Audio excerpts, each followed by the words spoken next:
नमस्कार, आप देख रहे हैं वन इंडिया हिंदी। स्वागत है हमारी खास पेशकश न्यूज एक्सप्लेनर में। न्यूज एक्सप्लेनर में हम आपको बताएंगे खबर के पीछे की पूरी खबर और उसके मायने। इसी कड़ी में आज बात करेंगे डीएनए बिल की।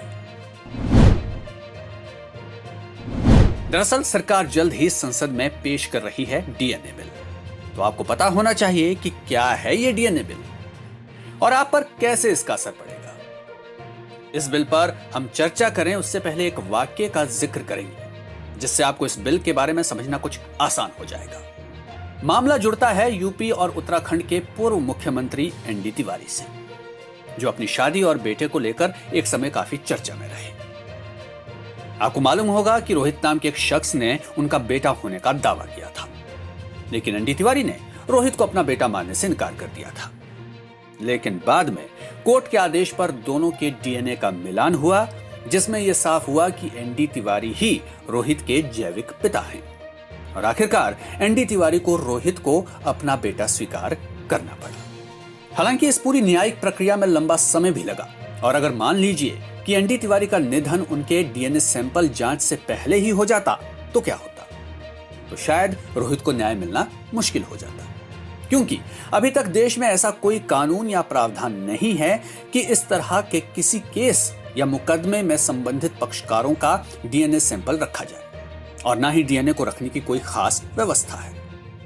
इसी तरह इस वक्त देश में करीब 3000 केस डीएनए प्रोफाइलिंग के हैं, लेकिन लेबोरेटरी में डीएनए डेटा बैंक के तौर पर इन्हें स्टोर करने की सुविधा नहीं है, जिस कारण मुकदमों में कई तरह की समस्याओं का सामना करना पड़ता है।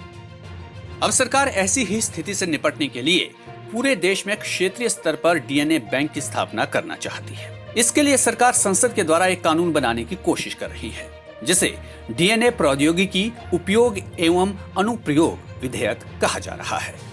हालांकि ये बिल कानून बन पाएगा या नहीं, इसको लेकर कई सवाल हैं, क्योंकि ये बिल सरकार पिछले साल ही लोकसभा में लेकर आई थी। वहां पारित भी हो गया था, लेकिन राज्यसभा में पास नहीं हो सका, जिसके बाद इसे संसद के स्थायी समिति के पास भेज दिया गया था।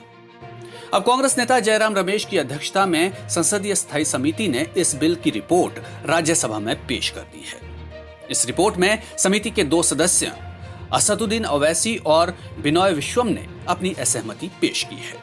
हालांकि संसदीय समिति का कहना है कि डीएनए प्रोफाइल के राष्ट्रीय डेटा बैंक के साथ जोखिम है, क्योंकि इसमें उन लोगों के डीएनए को भी शामिल किया जाएगा जो क्राइम सीन पर पहले या बाद में गए होंगे। अगर वो क्राइम से जुड़े भी नहीं होंगे तो भी वो जांच का हिस्सा बन जाएंगे। संसदीय समिति ने सुझाव दिया कि अपराध स्थल डीएनए प्रोफाइल का उपयोग जांच और परीक्षण में किया जा सकता है, लेकिन इसे डेटा बैंक में नहीं डाला जाना चाहिए और मामला समाप्त होने के बाद इसे नष्ट कर दिया जाना चाहिए। अगर कोई दोषी है तो दोषी के डीएनए प्रोफाइल को ही डेटा बैंक में शामिल किया जा सकता है।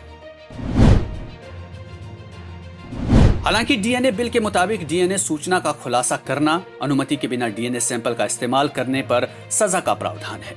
डीएनए सूचना का खुलासा करने पर 3 साल तक की कैद की सजा भुगतनी पड़ सकती है और 1 लाख रुपए तक का जुर्माना भी भरना पड़ सकता है।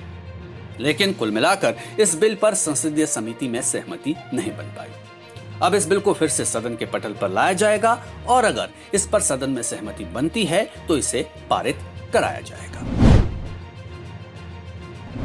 अगर ये कानून बन जाता है तो इसका फायदा न सिर्फ डीएनए प्रोफाइलिंग केस में होगा, बल्कि जो लोग लापता हो गए हैं या जिनकी मौत के बाद पहचान नहीं हो पा रही है, तो उन मामलों में भी इससे मदद मिलेगी। इसी तरह आपदाओं में ज्यादा तादाद में मरने वालों की पहचान में भी ये तकनीक उपयोगी होगी। इमिग्रेशन मामलों और मानव अंगों के ट्रांसप्लांट जैसे कामों में भी इस तकनीक की मदद ली जा सकेगी। इस कानून के बन जाने के बाद डीएनए तकनीक का इस्तेमाल अपराधों की गुत्थी को सुलझाने में किया जा सकेगा।